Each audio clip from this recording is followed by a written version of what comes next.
precisamente, que significa tratado de aeronáutica. Y es un libro escrito hace 5 o 6 mil años, del cual ahora hay copias, y que se descubrió este manuscrito a principios de este siglo, en un sánscrito antiguo difícil de traducir. Entonces, si había esta tecnología en la India, pero si había esta tecnología, no podía estar una tecnología de este tipo solo en la India, tenía que estar en el resto del mundo. Alberto, lo que pasa es que el problema está en que mientras hacían esas cosas técnicamente maravillosas, pues a los 15 años no había...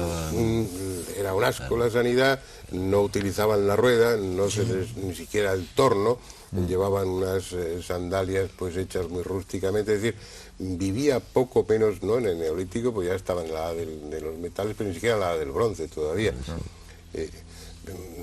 Mira, vamos, para desconcertarnos más y desconcertar aún más a los espectadores, vamos a ver un pequeño vídeo muy breve donde se puede apreciar rotundamente que la Gran Pirámide está colocada, además, toda esa enorme masa, de la forma precisa para señalar momentos astronómicamente fundamentales.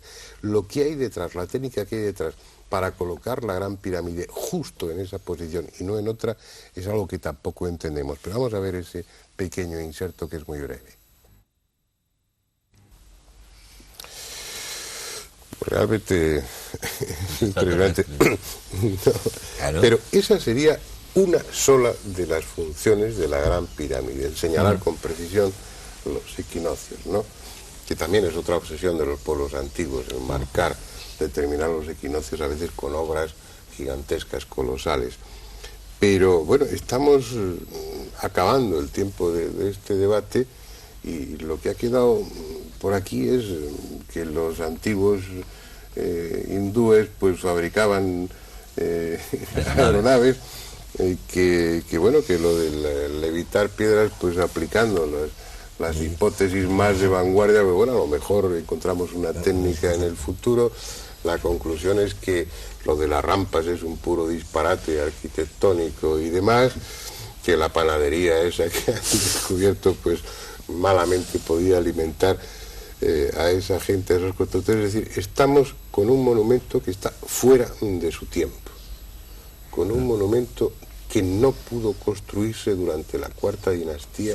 Te estás preguntando para qué, y quizás las preguntas, o otras preguntas tan interesantes como esa, serían cuándo y por quién. Claro. Lo cual nos podría dar también bastante... Claro, no, es que es la conclusión. Si no es la Cuarta Dinastía, si no es en el Imperio Antiguo, pues más moderna no es, porque está ahí, por lo menos en esa época, tiene que ser más antigua.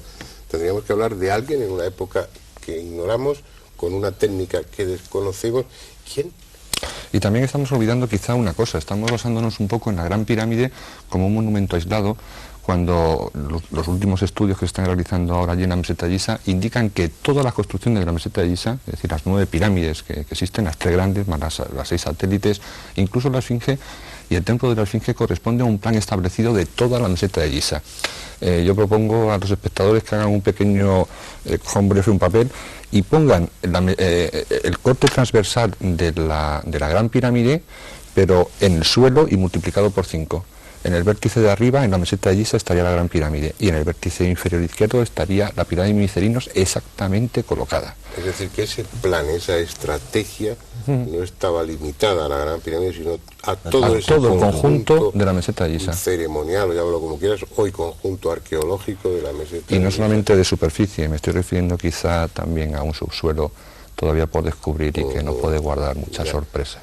Me queda muy poco tiempo. A ver, venga, formular algunas hipótesis, por disparatadas que sean. ¿Quién pudo hacer eso? Nacho. Se ha hablado a lo largo del debate de extraterrestres. ¿Tú qué piensas? Yo creo, mi opinión personal es que la Gran Pirámide está totalmente desligada de la cultura egipcia, que es algo que se encontraron los egipcios allí, algo que fue reutilizado quizás por Keops. No hemos mencionado quizás otra de las pruebas que se le atribuye para dar la autoría de esta pirámide a Keops, que es el cartucho que fue descubierto en la última cámara de descarga por Howard Weiss. Volveremos a ello luego después. Que para mí es una falsificación Y bueno, qué duda cabe que la Gran Pirámide tiene pruebas suficientes para ser catalogada aparte del resto de construcciones del Antiguo Egipto. De acuerdo, en eso estamos todos de acuerdo. Pero a tu juicio, bueno, no te estoy pidiendo una afirmación, ni os lo voy a pedir a ninguno, sino simplemente una opinión que le damos un origen extraterrestre, fueron los dioses, fue la civilización de la Atlántida, fueron unos protoegipcios que vivieron hace 30.000 años. Yo solamente puedo decir que es anterior. A partir de ahí ya la especulación está abierta, podemos hablar de extraterrestres, podemos hablar de atlantes, podemos interrelacionarlos, como hablaba en una ocasión con Manolo, extraterrestres que visitaron Atlántida, y a partir de ahí una evolución un tanto atípica. Los problemas de la Gran Pirámide, las hipótesis son todas disparatadas. En el momento que nosotros... luego a lo mejor son todas reales. Pero disparatado también era la teoría de la relatividad cuando la expuso Einstein. Sí, por eso digo disparatado desde el punto de vista de lo convencional, ¿no? Cuando menos desestabilizadoras. Siguiendo la ronda, ¿tú qué piensas? Podría ser extraterrestre, pero yo me inclino más bien que fuera una construcción humana de una civilización mucho más antigua de la cual hemos perdido los rastros. Podría ser de la Atlántida o incluso anterior a la Atlántida. Pues realmente por ahí estas concomitancias, por ejemplo, como esto lo que he dicho antes de la India, no se puede mantener una tecnología aislada en un país, se expande rápidamente por todo el mundo. Luego, por ejemplo, nosotros mismos, en 200 años hemos pasado de la máquina de vapor, ¿no? Porque prácticamente en el siglo XVI se vivía casi, la tecnología del siglo XVI era del tiempo de los romanos, ¿no? O peor todavía, ¿no? Y hemos pasado de la tecnología del siglo XVI-XVII a los viajes en 200, 300 años hemos pegado un salto impresionante.